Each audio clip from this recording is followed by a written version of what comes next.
듣기는 한국어로 들었는데 한 곡 더 있는 줄 알고 기다렸어요. 와, 근데 잘은 못하지만이 아닌데 너무 잘했는데 다양한 악기로 조도 다른데 조도 다르고 현악기와 관악기와 쉽지 않았을 텐데 우리 하나님께 영광 돌린 우리 친구들 다시 한번 박수 치면서 격려했으면 좋겠습니다. 와, 너무 대단한, 감사합니다. 하나님 영광 받으신 줄 압니다. 불확실한 미래이지만 가장 확실하게 다가올 미래가 하나 있습니다. 무엇이겠습니까? 죽음입니다. 죽음은 누구나 맞이해야 할 미래입니다. 실제입니다. 죽음이 생각보다 빨리 다가올 수도 있고 혹 누군가에게는 조금 더디게 다가올 수도 있겠지만 분명한 사실은 반드시 옵니다.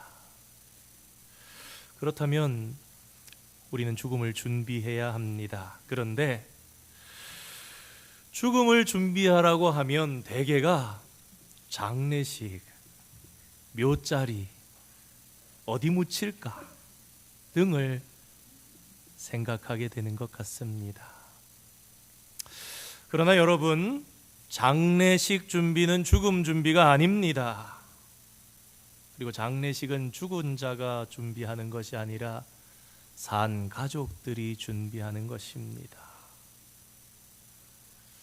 묘자리도 죽음 준비가 아닙니다. 죽음은 누구에게나 찾아오는 일이지만 문제는 죽음이 끝이 아니라는 사실입니다. 많은 사람들은 죽음을 마지막으로 생각하지만 그러나 죽음은 새로운 시작입니다. 죽음이 마지막이라면 오히려 문제는 간단할 것입니다. 한국 사람들은 흔히 이런 이야기를 하는 것 같습니다. 죽으면 그뿐이지. 죽으면 그만이지 뭘. 죽음이 끝이라면 오히려 간단하겠습니다만 그러나 성도 여러분, 죽음은 끝이 아닙니다. 엄밀히 따지자면 사람들이 죽음을 두려워하는 것은 나의 마지막 순간이 어떻게 될까, 그것보다 더 중요한 것이 있으니 죽음 이후에는 그렇다면 어떻게 된단 말인가, 그것을 몰라서, 상상이 되질 않아서. 노벨 문학상 수상자인 영국의 시인 T.S. 엘리엇은 이렇게 말했습니다. 죽음 자체가 두려운 것이 아니라 죽음이 끝이 아닐까 봐 두렵다. 십자가상에서 예수님 좌우편에 양편에 두 강도가 함께 달려 있었습니다. 그때 아주 특이한 사건이 하나 발생합니다. 한편의 강도는 예수님을 조롱합니다. 희한한 장면이지요. 아니, 그 십자가에서 손과 발이 못에 박혀서 피를 흘리면서 숨이 잘 안 쉬어지는 질식의 고통을 느끼면서도 어떻게 다른 사람을 저주할 수 있는가? 나도 죄인인데 저 사람은 나보다 더 죄를 많이 지었나 보다, 그런 생각이 들었을까요? 그 가운데 조금만 깊이 우리가 그 모습을 생각해 보면 이 모습은 참 섬뜩하기까지 합니다. 인간의 죄의 모습이지요. 얼마나 우리 인간의 죄가 극악한가. 그런데 다른 한 강도는 아주 놀라운 반응을 보입니다. 예수여, 당신의 나라가 임하실 때에 나를 기억해 주세요. 주님, 당신의 나라가 임하실 때에 저를 좀 기억해 주시면 좋겠습니다. 과연 다른 한 강도는 어떻게 이런 말을 할 수 있었을까요? 그는 그 십자가 위에서 고통 속에서 몸부림치다가 자신의 옆에 달려 계신 이분이 그리스도임을, 그리고 그리스도가 누구신지를 깨닫게 되었던 것입니다. 그리고 그분이 기억해 주시기만 한다면 나도 자신도 그 나라에 들어갈 수 있으리라는 믿음이 그 속에 생겨났습니다. 그렇습니다. 강도는 죽음의 순간에도 이 죽음이 끝이 아니라는 사실을 깨달았던 것입니다. 그는 죽음 이후의 세계를 믿었고 그의 생애 마지막 기력을 다해서 위대한 선택을 했습니다. 주님, 당신의 나라가 임하실 때에 이 불쌍한 저를 좀 기억해 주시면 안 되겠습니까? 주님께서 말씀하십니다. 내가 진실로 너에게 이르노니 오늘 네가 나와 함께 낙원의 천국의 아버지 집에 있으리라. 아멘.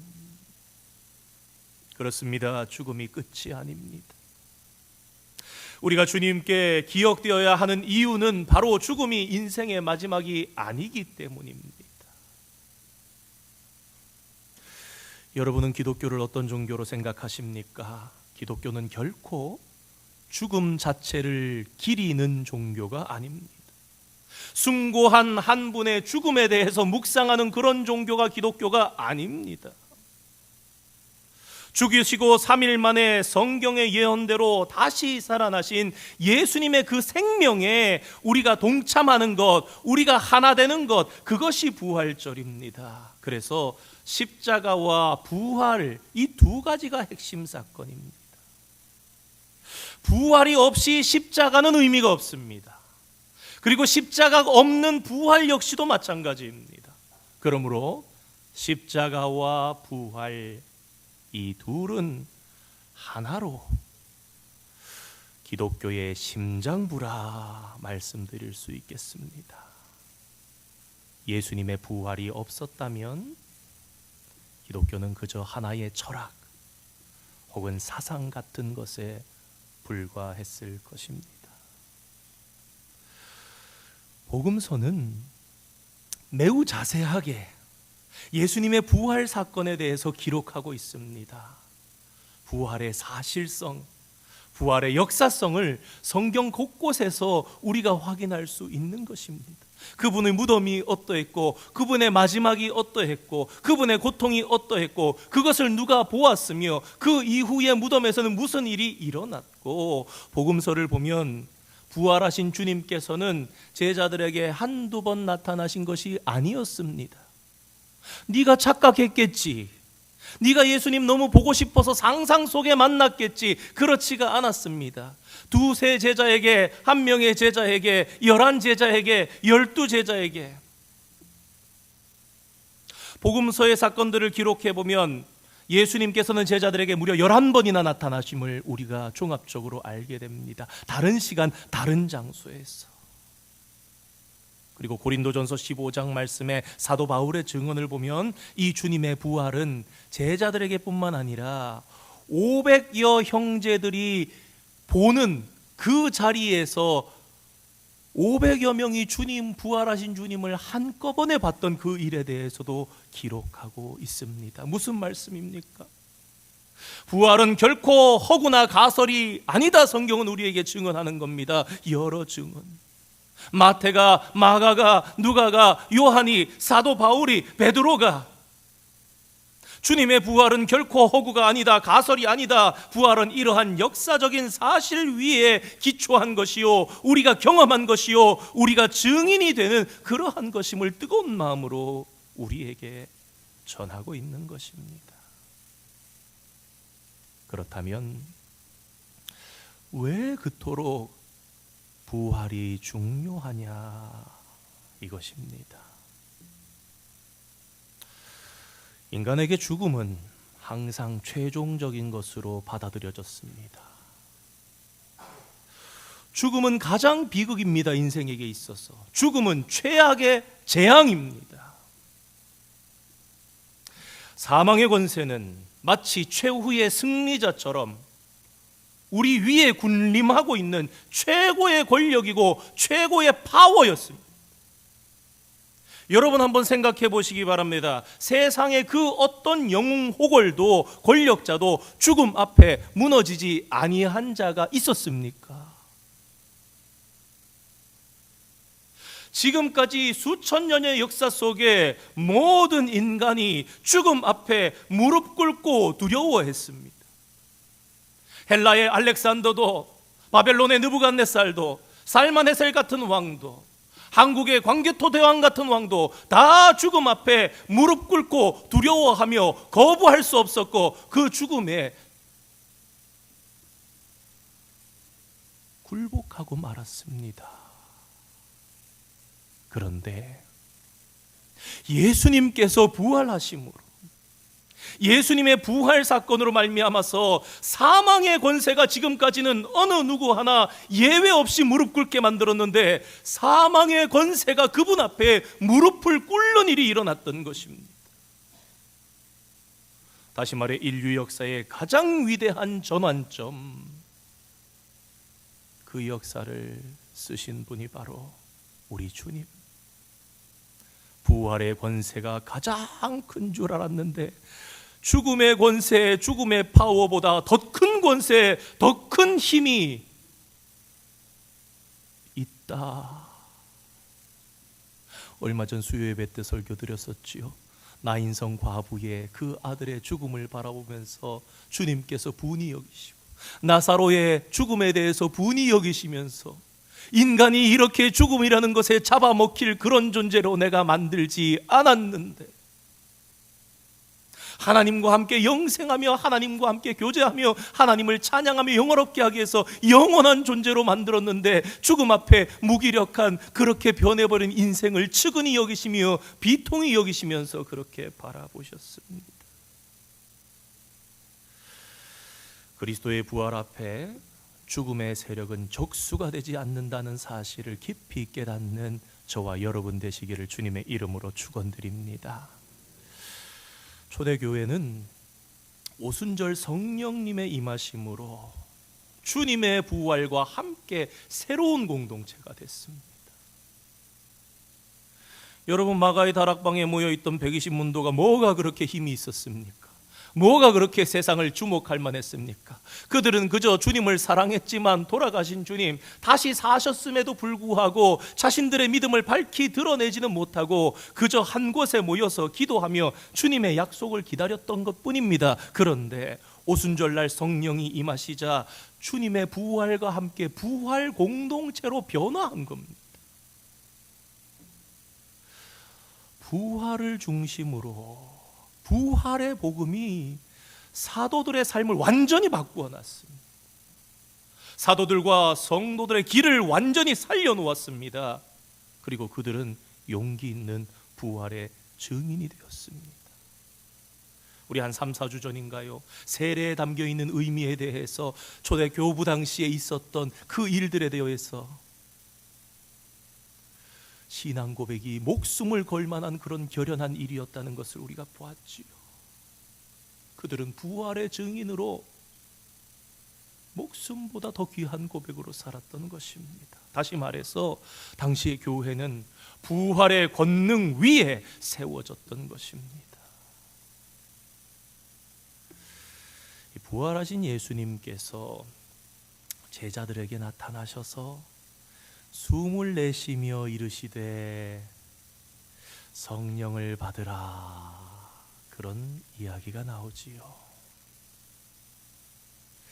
그리고 예수님께서 약속하시고 너희는 예루살렘에서 떠나지 말며 기도하라, 수일이 못되어 성령을 받을 것이라 약속하셨는데 부활하신 주님께서 마치 하나님께서 창세기 1장에 생기를 그 코에 불어넣으시니 사람이 생명이 된지라 한 것처럼 부활하신 주님께서 제자들에게 성령을 받으라 그러셨고, 승천하시면서 주님께서 제자들에게 너희는 예루살렘에 모여서 기도하라, 너희가 성령을 받을 것이라 약속하셨습니다. 그런데 그 성령을 받자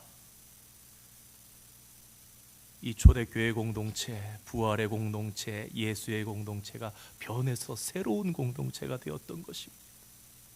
주님께서 다시 만드셔서 주님의 성령이 들어가니 그들이 일어나서 생명이 되어서 사람이 마땅히 해야 할 부활의 증인으로 살아가는 그런 삶이 되는,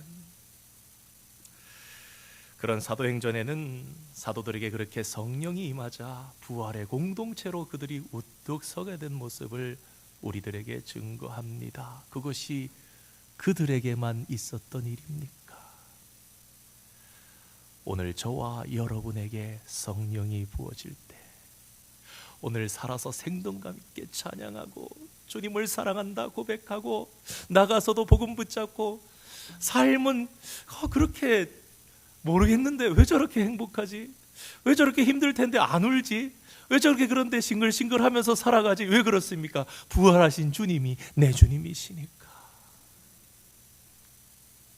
당시의 세계는 로마 황제의 권세 아래 있었습니다. 황제의 말 한마디에 살고 죽는 것이 결정됩니다. 황제가 손가락을 올리면서 하는 것입니다. 손가락을 내면 죽습니다. 사자의 밥이 되거나 불 속에 던져집니다. 죽음 앞에, 이 로마의 황제 앞에 감히 고개를 들 수 있는 자가 없었습니다. 그런데 지금까지 없었던 이상한 집단이 생겨났습니다. 그들은 죽음에 주눅들지 않았습니다. 너 사자 밥 된다. 너 죽어. 겁을 주고 협박해도 의연히 전혀 그 협박이 먹혀들지 않습니다.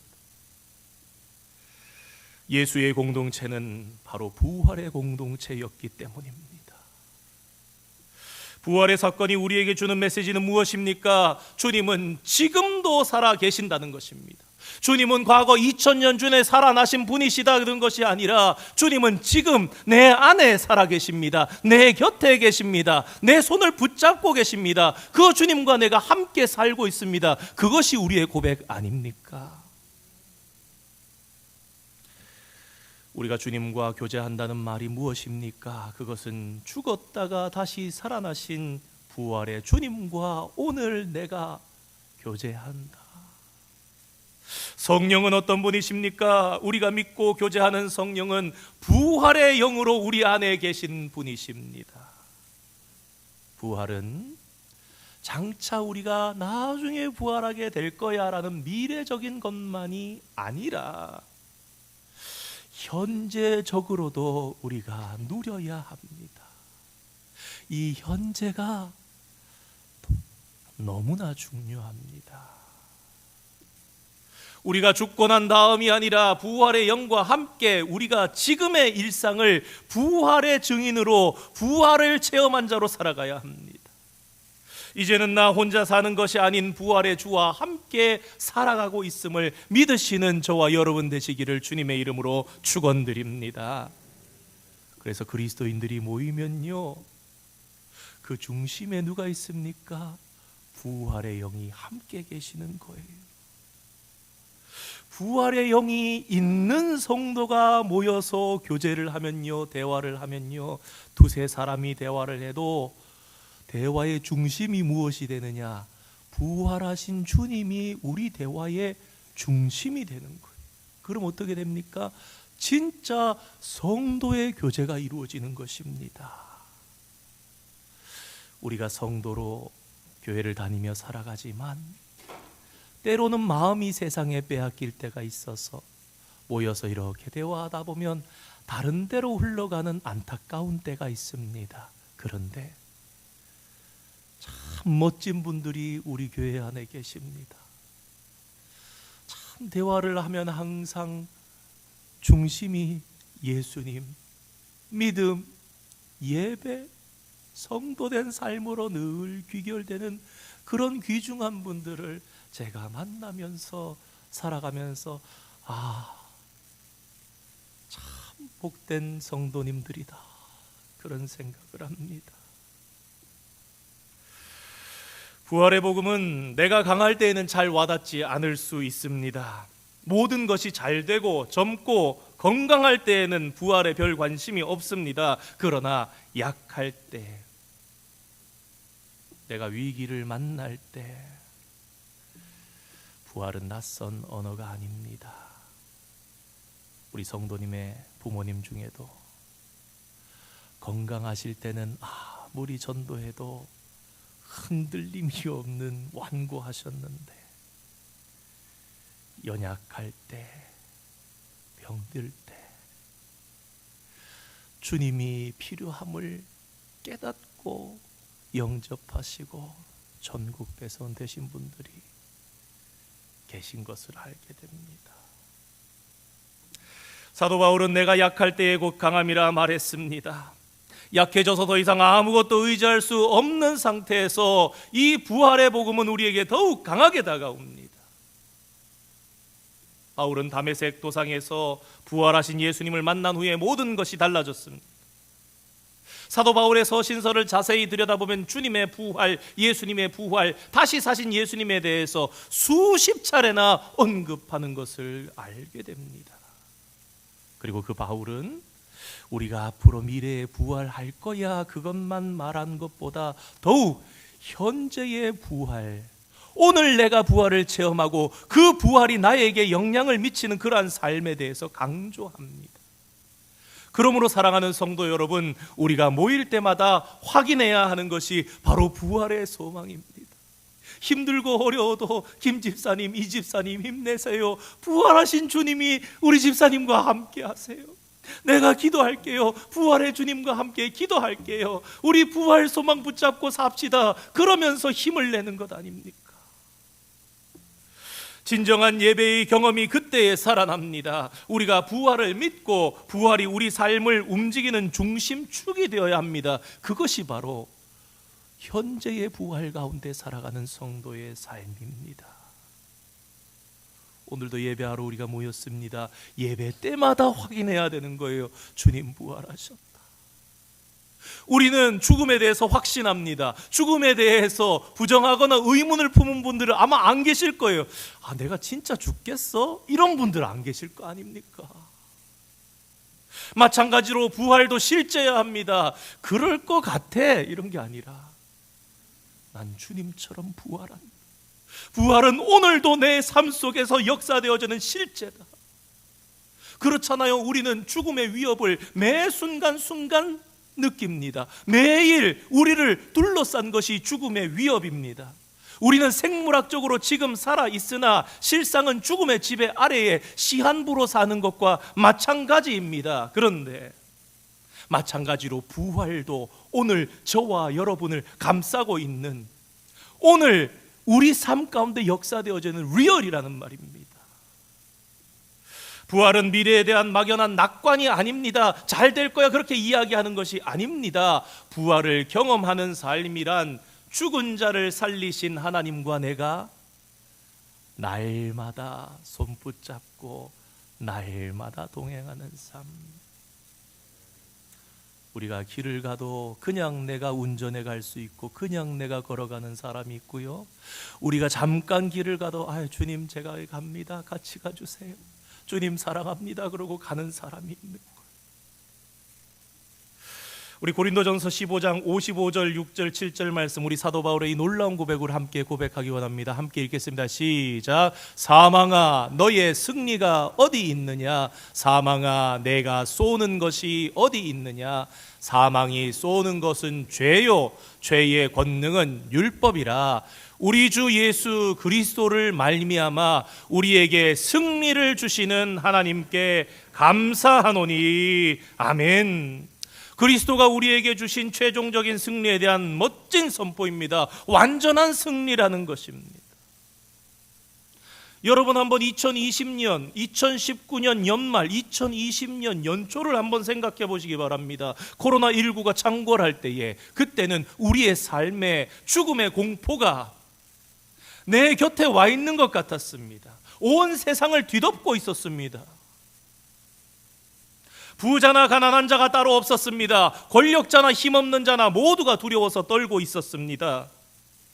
죽음의 위력을 실감하면서 살아가고 있었지요.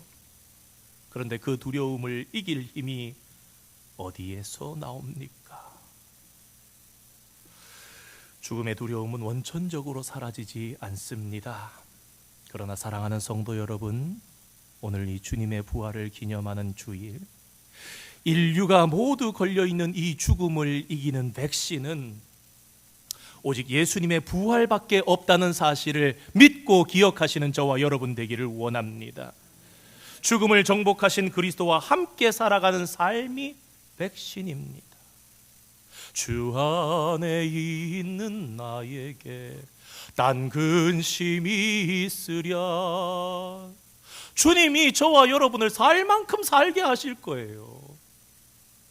할 만큼 했으면 데려가실 겁니다. 주 안에 있는 나에겐 딴 거 없습니다. 주님을 찬송하면서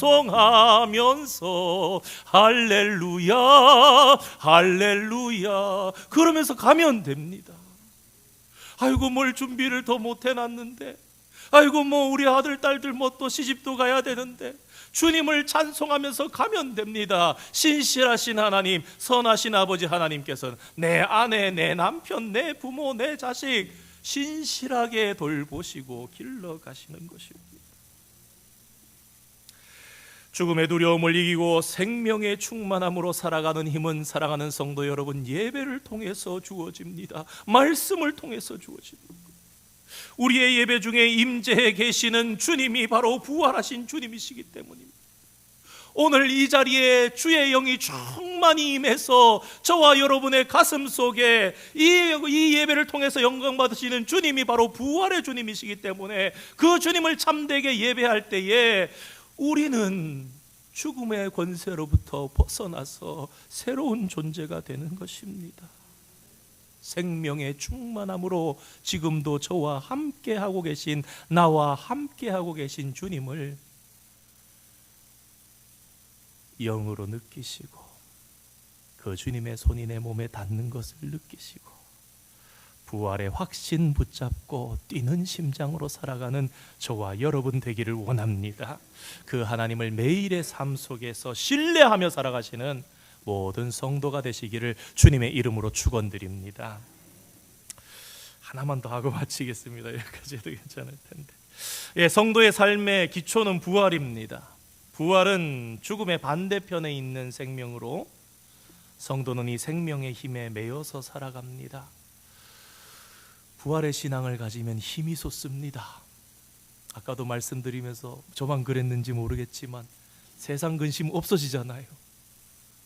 그냥 뭐 잘못됐구나, 난 좀 부족하거나 그런 마음 없어지잖아요. 부활의 신앙을 가지면 힘이 솟습니다. 하나님이 우리 곁에 계신 것처럼 든든한 게 없는 겁니다. 부활의 신앙을 가지면 우리가 더 이상 육체의 종이 되지 않습니다. 죽음이 끝이 아니기 때문입니다. 여기가 끝이 아니고 죽음도 끝이 아니라면 더 준비된 죽음을 우리는 맞이할 수 있습니다. 부활의 영이 우리 안에 역사하시면 우리는 어둡지 않고 밝아집니다. 성령이 부활하신 주님의 영이라 그랬죠. 부활하신 주님의 영은 생명의 영이십니다. 역전의 삶이 우리에게 살아나게, 예수님이 말씀하시니 물이 변하여 포도주 되고 바디모가 눈을 뜨고요, 죽은 나사로가 살아나는 삶이 우리의 매일의 삶 속에서 일어나기 때문에, 그러므로 성도 여러분, 부활은요 만물의 새로운 시작입니다. 우리가 주님을 만나면 스파크가 팍 뛰면서 바뀌어버리는 거예요. 새로운 존재로. 새 창조의 역사가 시작되는 출발점이 부활의 주님을 만나는 거예요. 단순히 재활이나 재생되는 정도가 아닙니다. 단순히 우리가 살아난 것 정도로 끝나는 것이 아닙니다. 완전한 변화, 존재가 바뀌는 거죠. 어떻게 우리가 그 과거로 돌아갈 수 있습니까? 생명의 주님을 만났는데 어떻게 그분과 함께 살아가지 아니할 수 있습니까? 그분이 나의 주인 되시는 것이 이렇게나 생생히 우리 안에 느껴지는데, 죽음으로 가득했고 썩음으로 종로로 됐던 그 모든 것에서 바뀌어서 생명의 향연이 우리 안에 일어나는데, 우리 고린도후서 4장 16절 말씀 한번 띄워주시겠습니까? 함께 읽겠습니다. 시작. 그러므로 우리가 낙심하지 아니하노니 우리의 겉사람은 낡아지나 우리의 속사람은 날로 새로워지도다. 아멘. 사랑하는 성도 여러분, 부활은 쇠퇴가 아닙니다. 부활은 영원에 초점이 맞춰져 있습니다. 시간과 공간의 영역을 뛰어넘는 것이 부활입니다. 지금 우리가 속해 있는 이 시간과 공간은 죄와 타락으로 인해서 심각하게 망가져 있습니다. 깨짐과 썩어짐과 망가짐을 막을 길이 없잖아요. 여러분 살아오면서 더 나아지는 거 보셨습니까? 더 못해지는 것만 계속 봐오지 않았습니까? 아무리 문명이 발달해도 복구할 능력이 세상에 없습니다. 여러분, 세상의 온갖 신음하는 소리를 들어보시기 바랍니다. 세상은 죄와 그 죄로 말미암아서 발생하는 문제들로 인해서 고통합니다. 세상은 한순간도 이 고통과 절망으로부터 벗어난 적이 없었습니다. 우리가 아무리 복구시키고 회복시키려 해도 망가지고 무너지고 깨지고 썩어집니다. 왜 그렇습니까? 여전히 이 세상은 죄로 인한 썩어짐의 지배 아래에 있기 때문입니다. 사망 권세 아래에 있는 거예요. 그런데 이상한 집단이 생겼죠. 어떤 집단입니까? 저와 여러분 아닙니까? 부활의 공동체. 다른 것입니다.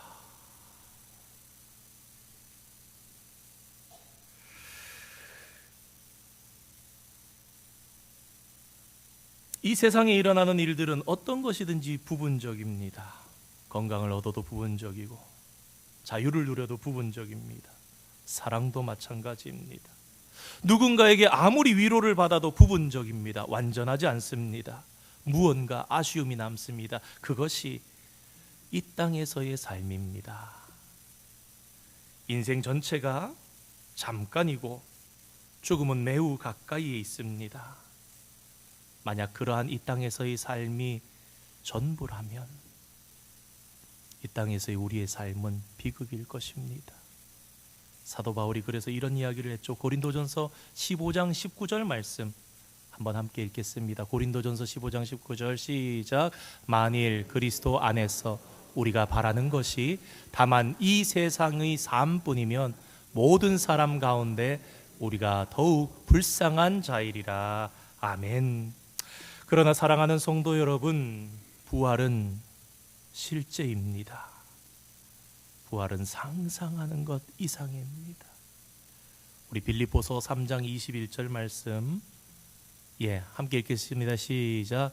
그는 만물을 자기에게 복종하게 하실 수 있는 자의 역사로 우리의 낮은 몸을 자기 영광의 몸의 형체와 같이 변하게 하시리라. 아멘. 우리의 이 낮고 우리의 이 허울뿐인 자꾸만 회복할 수 없는 이 몸을 자기가 누구예요? 당신의 예수님의 영광의 몸의 형체와 같이 변하게 하시리라. 무엇입니까? 부활 생명 아닙니까? 부활 생명.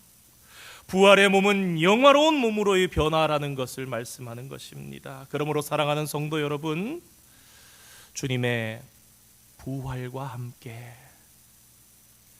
부활의 일상을 살아가는 저와 여러분 되기를 원합니다. 일상 속에서 매일 주님의 부활을 누리시고 또한 동시에 장래의 부활을 바라보시는 여러분으로 살아가시기 바랍니다. 늘 부활을 노래하고 부활의 공동체 안에서 생명을 나누시는 성도의 교제가 있는 여러분 되시기를 주님의 이름으로 축원드립니다. 두려워하지 마시고 그러므로 기뻐하십시오. 부활의 영이 우리에게 임하면 담대해지는 것입니다. 죽음을 이긴 자의 삶은 명확합니다. 단순히 살려고 살지 않습니다. 부활의 영이 함께 하셔야 우리가 믿음의 사람으로 살 수 있습니다. 우리 주님의 부활을 한번 선포해 보기를 원합니다. 제가 먼저 말씀드릴 때 우리 오른쪽의 분에게 한번, 왼쪽 분에게 한번 우리 이렇게 고백하기를 원합니다. 예수님 다시 살아나셨습니다. 오른쪽 분에게 예수님 다시 살아나셨습니다. 왼쪽 분에게 다시 한번 하겠습니다. 예수님 다시 살아나셨습니다. 다시 한번 하겠습니다. 부활의 주님을 믿으십시오. 부활의 주님을 믿으십시오. 부활의 주님을 믿으십시오. 저도 두 번씩 하느라고. 어두운 시대에도 부활의 복음을 담대히 외치시면서 오늘 실존하시는, 오늘 내 안에 살아계신 부활의 주님과 함께 살아가는 그런 성도들 다 되시기를 주님의 이름으로 축원드립니다. 기도하겠습니다. 사랑의 하나님 아버지, 우리를 위해 독생자를 주실 뿐만 아니라 부활의 첫 열매가 되게 하시사 우리로 부활의 소망 속에서 살아가게 하시니 감사드립니다. 부활주의를 맞으며 성도에게 왜 부활이 중요한 것인지, 부활의 신앙, 부활의 믿음으로 사는 것이 무엇인지 생각해 보았습니다. 참된 부활을 현실에서 경험하며 살아가게 하여 주시고 부활의 증인으로 아름답게 살아가는 저희 모두가 되게 하여 주시옵소서. 예수님의 이름으로 기도드립니다. 아멘.